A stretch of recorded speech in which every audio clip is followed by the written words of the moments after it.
Shalom. Call Hala Yahweh, Ba'ashem, Yahweh Shai, Ba'ashem, Rakwagadash.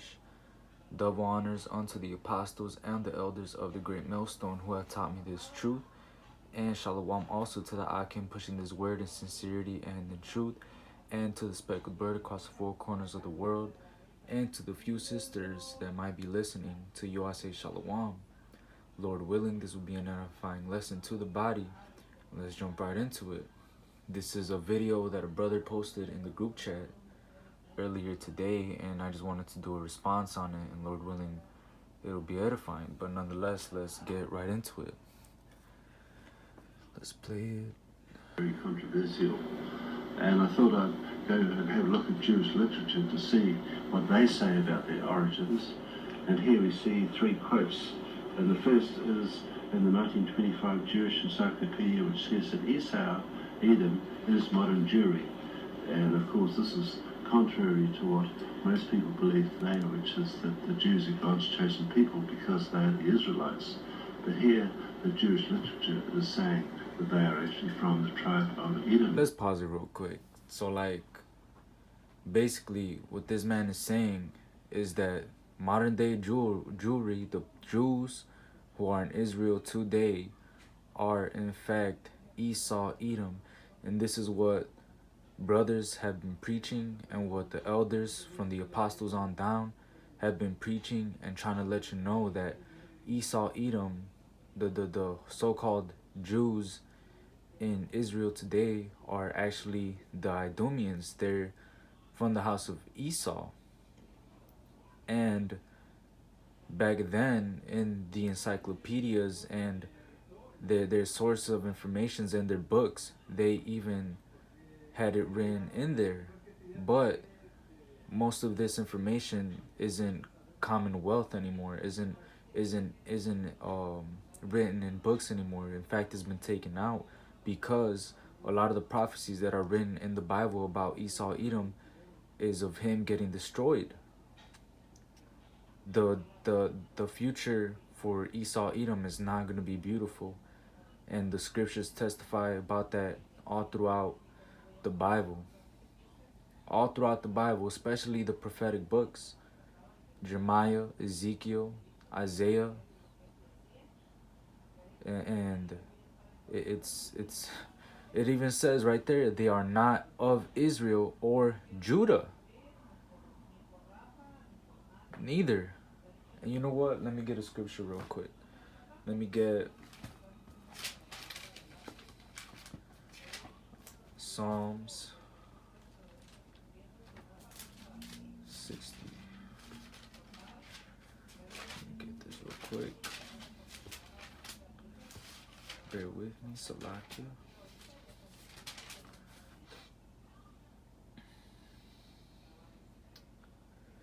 This is Psalm 64:8. So they shall make their own tongue to fall upon themselves. All that see them shall flee away. And this is exactly what's going on in this video. This is Esau, Edom, the so-called white man. And look, the way that I'm recording this video, that man is not white. He's, I don't know what he is. He's like a yellow hue. I don't even know. I don't know. He's not white. You know, like the elder Malcolm always says, those people are not white. They're red, and that's what the scriptures say as well. But you know, going back to the scripture that I brought out, Psalm 64:8, their tongue is falling upon themselves. They're snitching on themselves, and they themselves are bringing out the truth of who they truly are. They're Esau, Edom. And it's not everything is coming to light. Everything that they have hidden from the whole world, and the identity that which they have taken on, which they actually are not, everything is being exposed. That's why this devil is moving with great exactly why he's gonna come with great wrath, because he knows that he has a short time. Let's keep going. Not the tribe of Israel. And in the Jewish Almanac in 1980 it says, strictly speaking, It is incorrect to call an ancient Israelite a Jew or to call a contemporary Jew an Israelite or Hebrew. And that's because, truthfully speaking, they're not the Hebrews or Israel. Actually, I'm gonna pause it again, and this is true as well, because the term Israelite was a term used to describe all the 12 tribes of Israel. It was a general term to describe the whole tribes of Israel, but the term Jew is a misnomer that was only used to describe the tribe of Judah. So does that mean that all the Jews over there, all the Jews that are in Israel right now are all Jews? They're all from the tribe of Judah? So the Most High only gathered the tribe of Judah? So does that mean that the Lord is not going to fulfill Isaiah 11:11, where he brings Isaiah 11:11 through? Matter of fact, let me get that as well.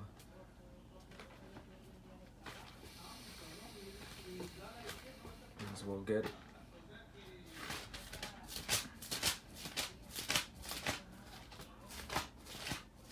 Isaiah 11:11.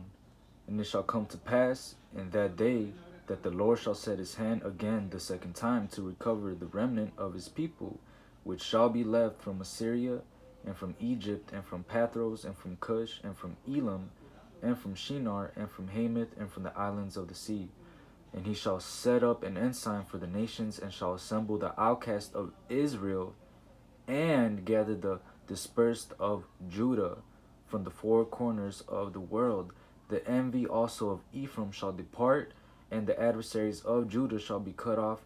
Ephraim shall not envy Judah, and Judah shall not vex Ephraim.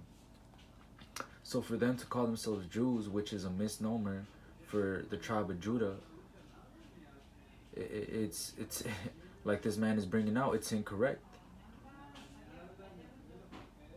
It's very incorrect, and it's preposterous as well, because then that would remove and make the word a lie, and they're just tripping up on their own things. That's why their tongue is falling upon them. That's why so many people are coming out with the truth. That's why so many people are waking up to the truth, because they're not truly the people of the Lord. They're not. They're imposters. They're the bastards. Let me get that as well. But yeah, if they were truly the people, then why the Lord said he's gonna collect all the tribes of Israel from the four corners of the world. He's just gonna collect. Where does it say in the Bible that he's only gonna collect or bring back Judah? It makes no sense. Let's go to Zechariah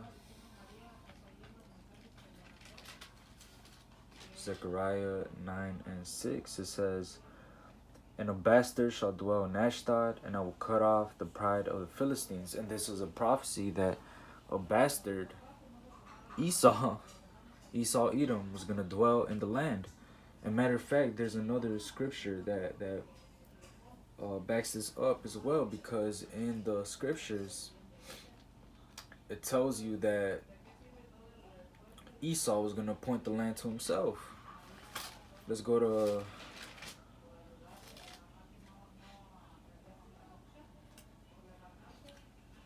Ezekiel 36:5. It says, Therefore thus saith the Lord, power.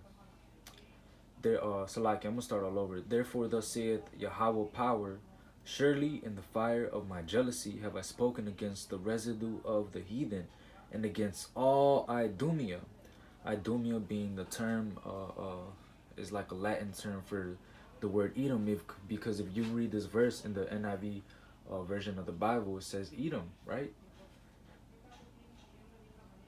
And it says, and against all Idumea, which have appointed my land into their possession with the joy of all their heart, with despiteful minds to cast it out for a prey. That's right. The Idumeans, the so-called Jews of today, who are actually Esau Edom, like this man is bringing out in this video, have appointed the land of the Lord to themselves as if it was theirs. They have stolen a heritage and a land and have coveted fields and appointed things that do not belong to them for themselves. You know? And so many things are coming out against them, and that's why they're moving with such speed. That's why things are cracking down the way they are. You know? So, like this man is saying, it would be incorrect to call an ancient Israelite a Jew, or to call a contemporary Jew an Israelite or Hebrew. Because imagine a brother from the tribe of Levi, and you go call him a Jew. He's going to look at you crazy. Nah, he's from the tribe of Judah. I'm not Judah. Or he's going to say a brother from the tribe of Gad. He's not from the tribe of Judah. That's simply why throughout the whole scriptures they would either be called Israelites, you know? Man, let's keep watching the video. He's gonna bring out one more quote. Edomites, and also we see here in the Encyclopedia Judaica that Edomite Jews began to call themselves Hebrews and Israelites in 1860. And so this is a relatively new. Yup, and that's the end of the video right there. So he says that, hold up. In the Encyclopedia Judaica. He says that Edomite Jews began to call themselves Hebrews and Israelites in 1860. And he gives you the source right there. So they began to call themselves Hebrews and Israelites in 1860. And what does the Bible say about that? Let's go to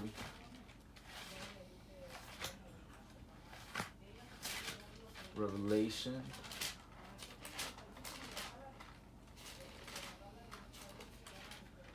Revelation 2:9. I know thy works and tribulation and poverty, but thou art rich. And this Yahushua talking to the real Israelites. He's telling them that he knows that what they're going through, all the poverty and the tribulation and all these things, but despite those things, we are still rich. Why? Because we're going to inherit the kingdom of heaven. You know? But let's keep reading. And it says, and I know the blasphemy of them which say they are Jews and are not, but are the synagogue of Satan. The synagogue of Satan. So these modern day, these Edomite Jews, like it says right here in this, like this man brings out in this video, they're actually the synagogue of Satan.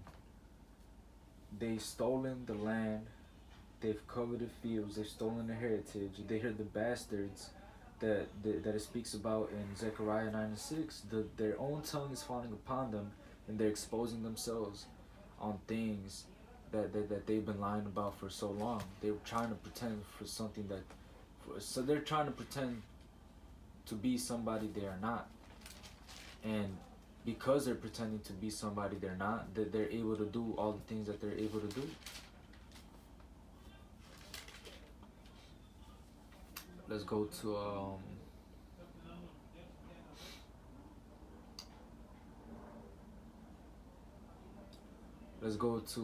Habakkuk 2:5. It says, Habakkuk 2:5. Yeah, also because he transgresseth by wine, and those wines are like the philosophies and the things that he's, basically throwing out in the world, and all these things. They all see all these philosophies, right?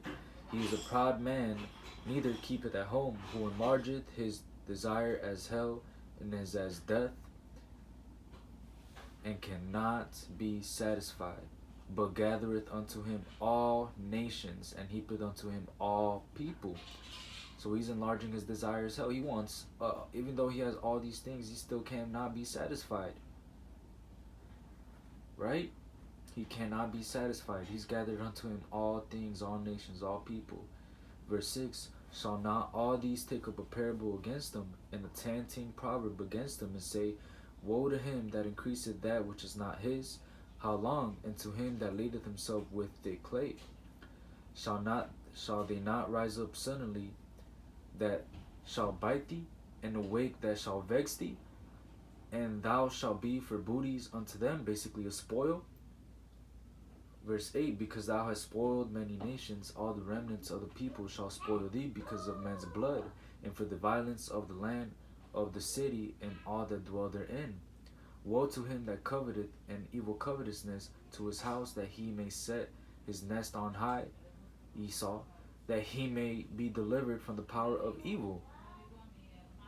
Thou hast consulted shame to thy house by cutting off many people, and hast sinned against thy soul. That's right. So this man, he spoiled all these nations. He spoiled all these people. He just hasn't. He has not just done the children of Israel bogus. He's done the rest of the nations bogus. The things that he has done to these other nations, they're mad at. They're angry with Esau. They're angry with Esau Edom because he's truly the devil. He's Satan, and the word Satan just means the human adversary. Of course, it's a spiritual demon, Satan, but Esau is the human counterpart of Satan. He is the devil. He is that cunning serpent, that subtle serpent, that teacher of lies, right? Telling all these lies. And all the things that he's doing, that they're gonna come back to him. Hold up, Slovakia. Let's go to Isaiah. Let's go to Isaiah 33:1. It says, Woe to thee that spoilest, and thou wast not spoiled, and dealest treacherously, and they done not treacherously with thee. When thou shalt cease to spoil, thou shalt be spoiled, and when thou shalt be an end to deal when thou shalt make an end to deal treacherously, they shall deal treacherously with thee. So when Esau, when he stops dealing treacherously with people, that's when they're gonna deal treacherously with you for all the things that you have done against the children of Israel and to the world, because truly you have not only poisoned the minds of people with your philosophies and your wine, but the things that you have done to this world.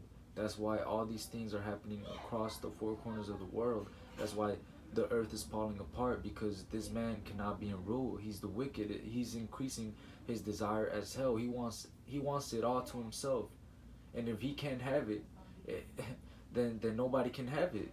That's why it says that unless a remnant were saved, or days were shortened, roughly paraphrasing, then no flesh should be saved. But for the elect's sake, those days should be shortened. So if the days were not shortened in these times, nobody would make it out alive, because Esau Edom is that wicked devil that wants everything to himself.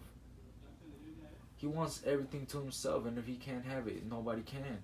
And the reason why they don't want to be known as the Edomites, because all throughout the Bible, the Lord prophesies against Edom. Let's go to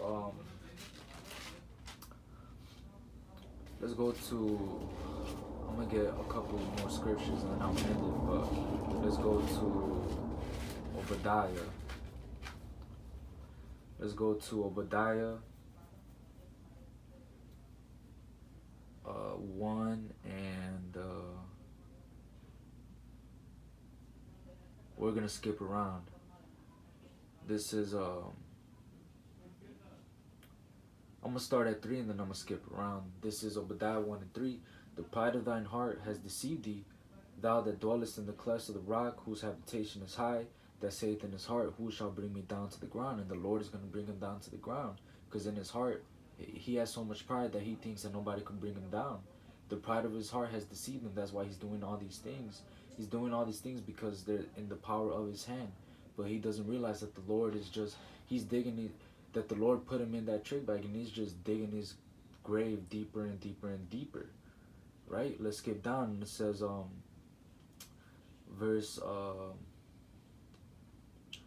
9, and thy mighty men, O Teman, shall be dismayed, to the end that every one of Mount Esau may be cut off by slaughter.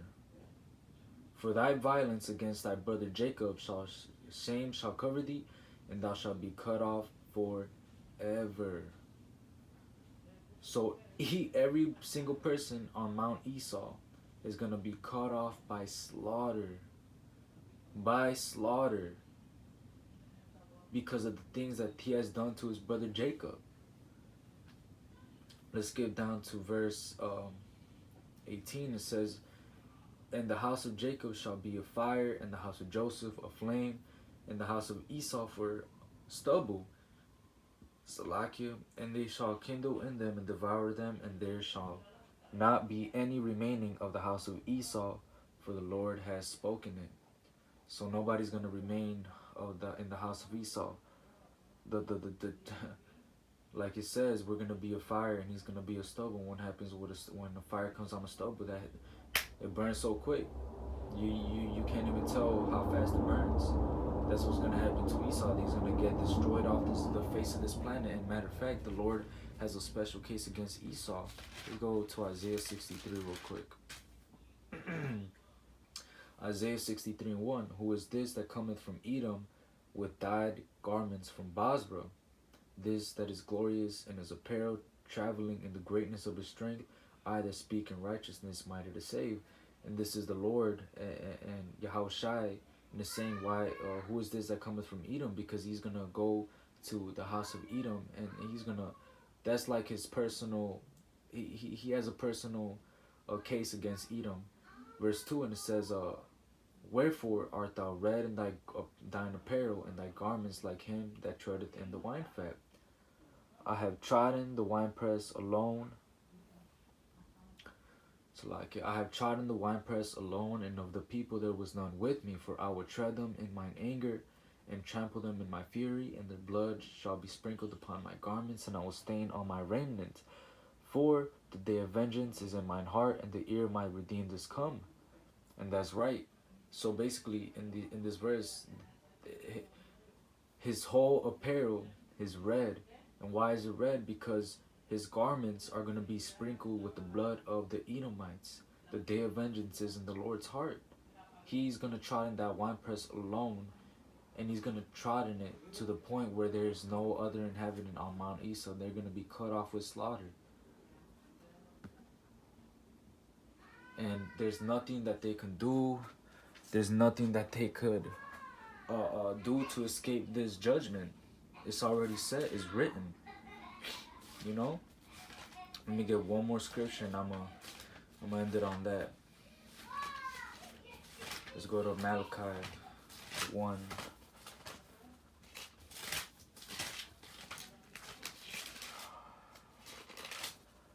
Malachi 1. I'm going to start at 2. It says, Malachi 1 and 2, I have loved you, saith the Lord. Yet ye say, wherein hast thou loved us? Was not Esau Jacob's brother? Saith the Lord, yet I love Jacob. Verse 3, and I hated Esau. And I hated Esau, and laid his mountains and his heritage waste for the dragons of the wilderness. Whereas Edom saith, we are impoverished, but we will return and build the desolate places. Thus saith the Lord of hosts, they shall build, but I will throw down, and they shall call them the border of wickedness, and the people against whom the Lord has indignation forever. So not only are they the border of wickedness, which is they're basically the wicked of the earth. They are the wicked. Esau, Edom is the wicked. And I gotta make sure to repeat that 3 times so that you could get it through your head that Edom is the wicked. He is that devil. He is Satan. You know? And not only that, but it says that the people against whom the Lord has indignation forever. Indignation or righteous anger, a justified anger. He hates Esau. And these so-called these issues today, they're not the real people, and the whole word testifies against that. The whole word testifies against that, and this man just their tongue just fell upon them. through this man, through this video, through the things that he just brought out. These Edomites are getting exposed, and he knows he has a short time. He knows he has a short time, but this book already told us that we already have the victory. Yahushua came and conquered death. Now we're just going through the motions. Because best believe, Lord willing, we are going to see that kingdom manifest right before our eyes. And this will just pass away as a dream. All the things that these wicked people have done to not only us but the whole earth, they're going to pay for it double, as it is written in Revelation. And then they're going to be wiped off the face of the planet. Wiped off the face of the planet. Let me get one more scripture and I'm going to end it on that. It's Job 20. 20 and 4. It says, knowest thou not this of old? So don't you know this from old times? I'm gonna start all over. Knowest thou not this of old, since man was placed upon earth, that the triumphing of the wicked is short, and the joy of the hypocrite but for a moment? And who did we just bring out? Who the wicked are? Who's the border of wickedness? Esau, right? Esau, and the joy of the hypocrite but for a moment. This is just a little moment. This just gonna Salakia, the last I cut out the last part, but going back to the scripture, all of this is just a short moment, and we're just gonna pass by it. The joy of the hypocrite is only for the moment, and the triumphing of the wicked is just short. So all of this is just it's gonna pass away, and it's just a short moment, and the kingdom is just it's around the corner, you know. So with that being said, Call Halal Yahweh Hashem Yahushai Hashem Kakadash. Double honors unto the apostles and the elders of the great millstone. Throughout Yahweh Hashem Yahushai for giving me the spirit to make this lesson. And Wa Ba Shalom.